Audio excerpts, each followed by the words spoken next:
कहानी से बका पति जी से बार के मैया चरनिया से बाबो तोहार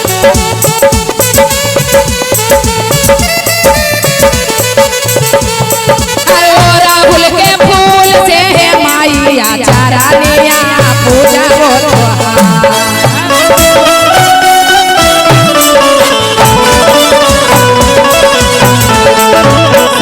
जी से बार के मैया पातिया जो हो तो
बेटावा से बार के मैया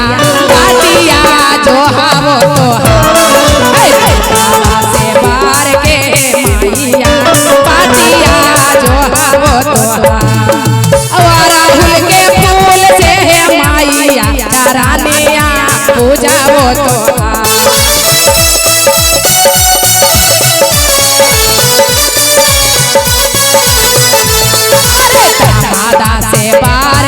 मैया पातिया जो हो तो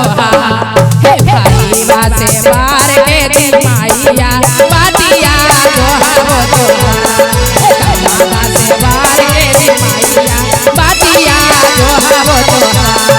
भाईवा से बार के मैया पातिया जो हो तो अरे सखी सबसे बार के मैया राहिया देखा वो तोहार बोलिए सिरा वाली